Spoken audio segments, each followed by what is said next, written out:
Welcome to another episode of the Quip and Convo segment of the Quip Corner with Ada. My guest has been here before, both in the book corner and Quip and Convo segment. You'll see his bio, and I encourage you to stay tuned. It will be interesting joining us, especially if you watched last week's video or one of the more recent ones. You'll figure it out. See you in a bit.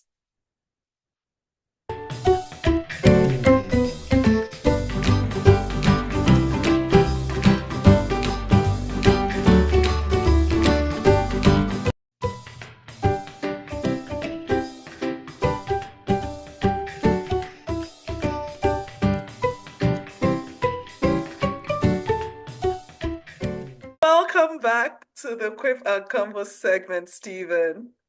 Thank you, and thanks for having me. Yes, it's always a delight to have you in the Quip corner. Whether it's discussing a book or discussing a quip, it's always a Mhm. delight and a blessing for sure. I love this. I was telling my wife, I said, I can't wait. I get to get on with Ada today. So great. Sounds good. Okay, so you chose Quip 60 from the options. You Mhm. chose Quip 60, which says, and that's from my third book, which says, going slowly is better than not going at all.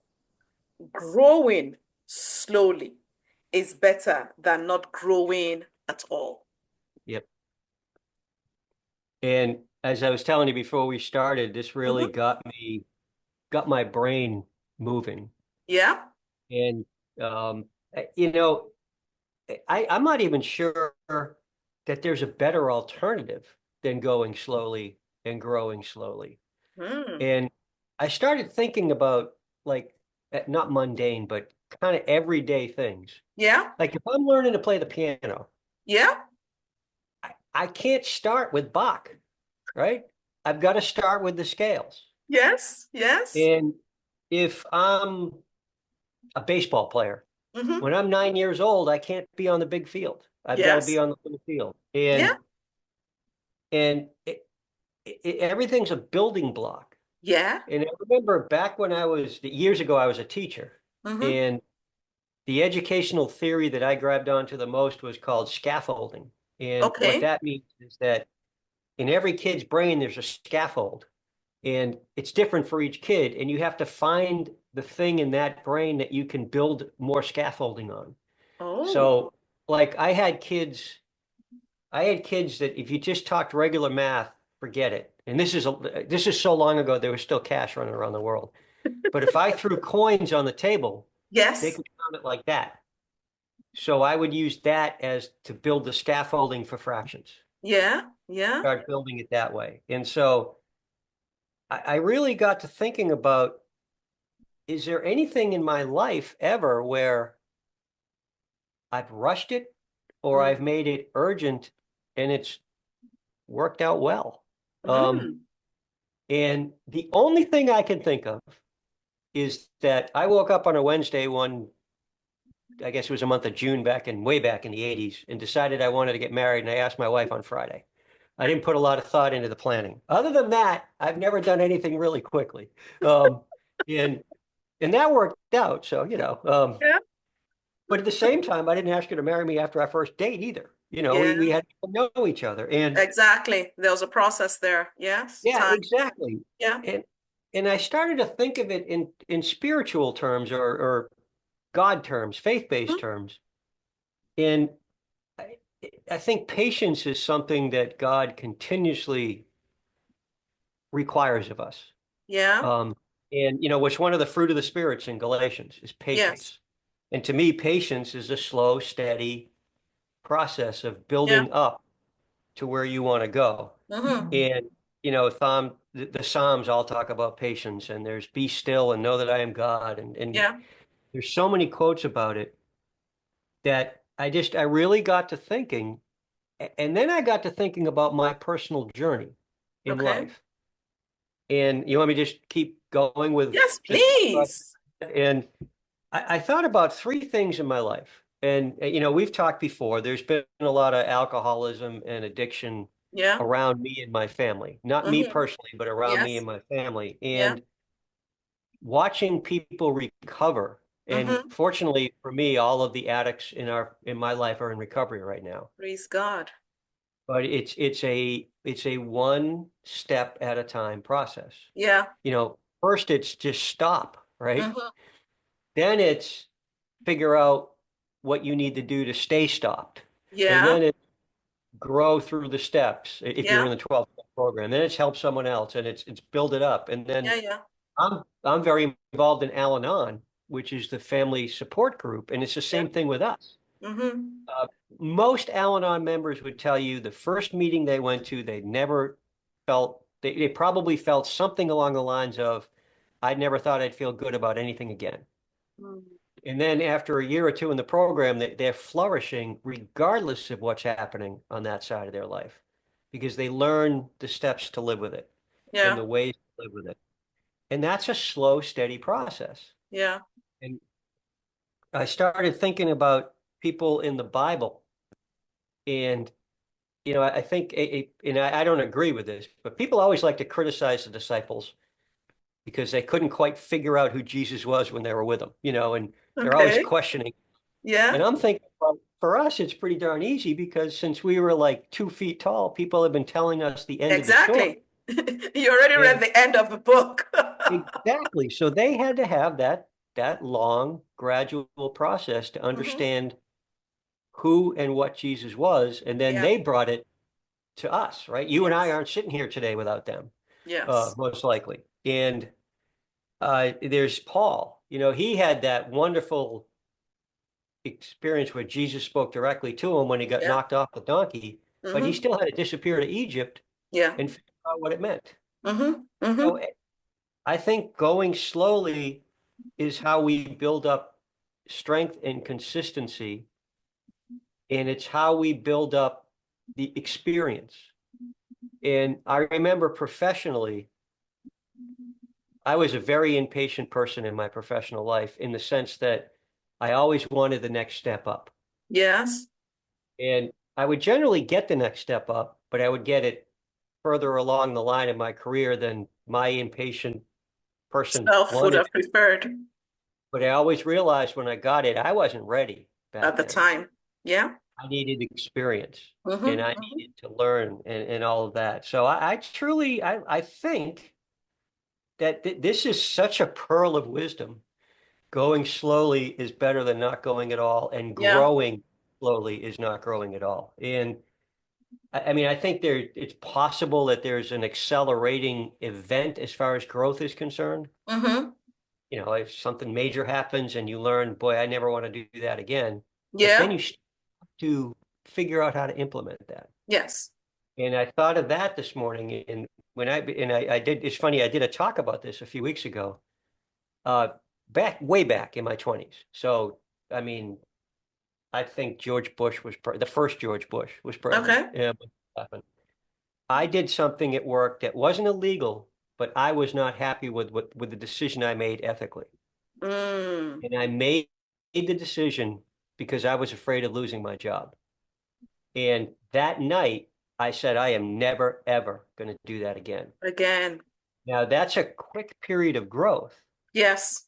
but the courage and implementation as I went through my career had to come along steadily. True. And that was a real eye-opening experience. And I'm still mad about it. I'm 64 years old and I'm still mad about it. And I shouldn't be. It was no harm, no foul. It was just Yes. me something that I shouldn't have done. Um, and so I think about that with my career. And then I think about my favorite book, one of my favorite books on writing is Bird by Bird by Anne Okay. Lamott. And it's a wonderful book, even if you're not a writer, about Yeah. life.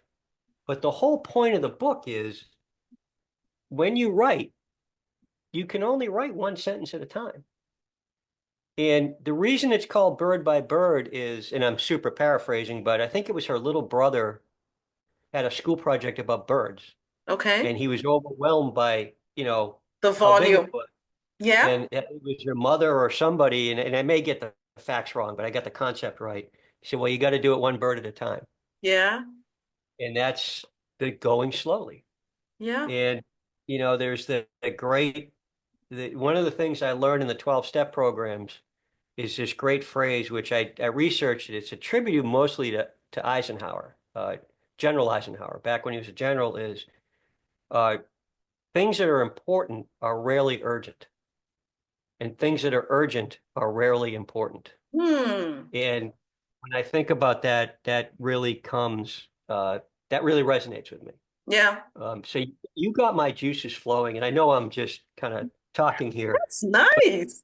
this is what happens with your quips, though. You say, "Hey, you want to come on and do a quip?" And I start thinking about it, and I'm like, this waterfall of thoughts just starts rolling down on me, and I think about my recovery as someone affected by alcoholism and addiction, Yeah. and the steady process it's been. And I do this like it's a straight line. It's not. It's more like, Yes. but Jagged. you start Yeah. here and you end here, and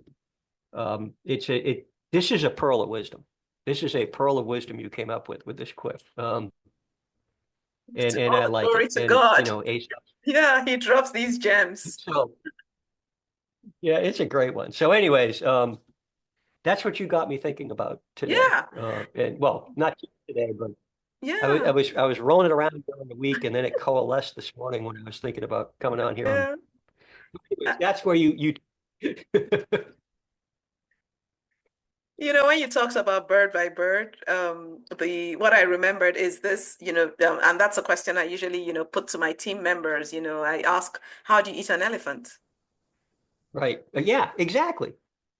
One bite at a time. One bite at a time, and Yeah, you'll get through it, right? Or ask right. for help too.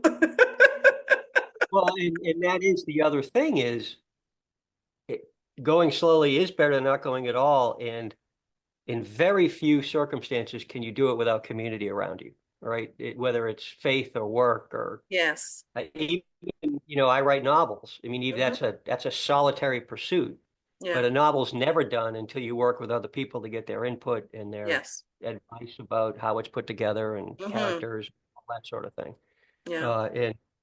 And I think about this with my writing because when you start writing a novel, my novels are generally 70 to 75,000 words. You write the first sentence and you Yeah. look at the little word count in the corner, it's like 10. And you're like, uh-oh, I got a ways to go.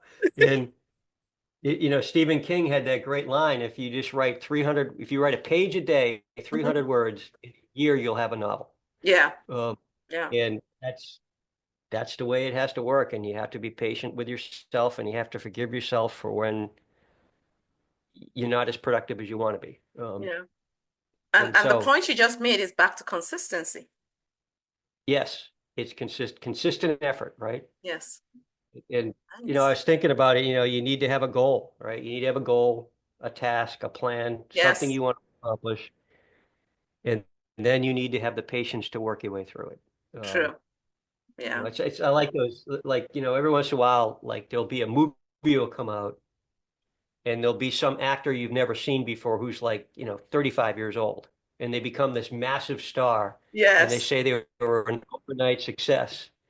And when you ask the actor about it, the actor's Yeah. like, well, I've been in Like community theater since I was 18, and I exactly. was a There were guest star. many, many Uh, nights. yeah, practice, practice, practice. Many nights. Yes. But, and I think if people are starting something and that it seems overwhelming, right? Hmm. There's a great quote that's attributed to this guy, Simon Sinek, who's a Yes. motivational speaker. Hmm. He says, think big, start small, and this is the key to me, but most importantly, start. Start. And True. that, and then you can work your way through it. Yeah. And I'm actually trying to think of not a lot of stuff just happens, right? Yeah. Yeah. And, True. and I need to remember this right now because I'm about to start the third novel in my series. Congratulations. Well, about to is the key. It's all up Well, here. congratulations that you're about to. Some people never even get to the about. No, that's true. And And so what I always do first is my characters. So I've got to spend the next 3 or 4 weeks figuring out the characters and getting to know Mm-hmm. them. Mm-hmm.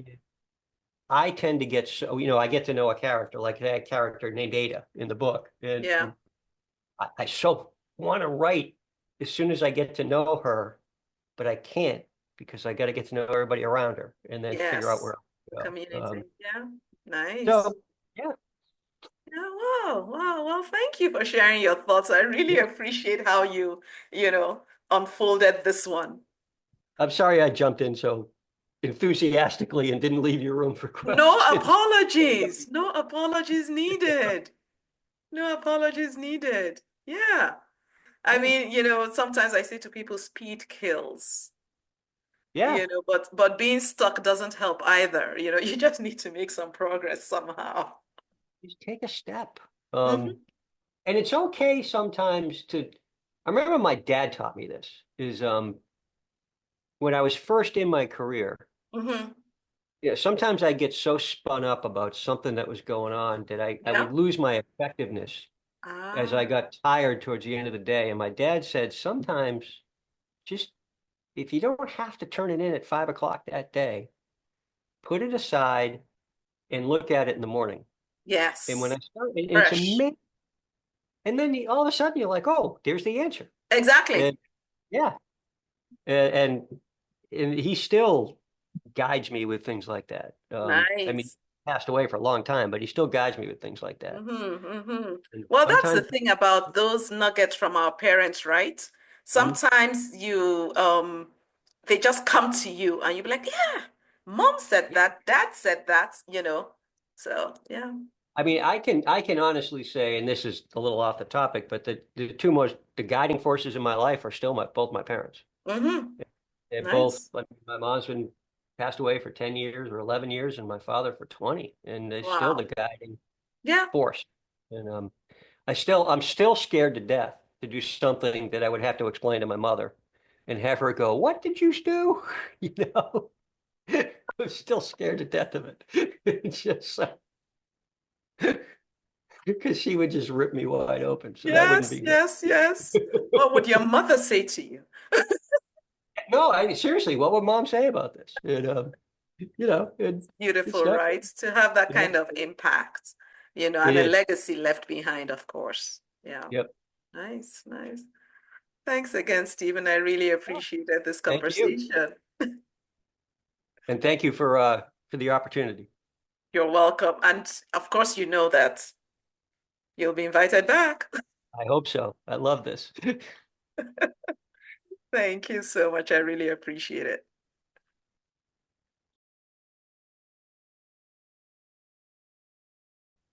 Well, am I going to do the Quip 60? 60, the going slowly? Yeah. Yes, that's Yeah, fine. okay. I Yeah. mean, boy, did you get my mind going with this one.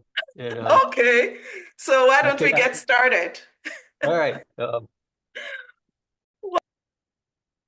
Did you catch it? Two people chose the same quip within the same time period. And I was like, okay, let's hear the different perspectives. But did you notice some words that were common between Stephen and Chris? Patience, process, consistency. It will be great to read your thoughts on both videos. And really, how do you ensure that you keep taking those steps based on experience versus being stuck? I look forward to continuing this conversation with you. And thank you again for being part of the Quip Nation. God bless you. Bye now.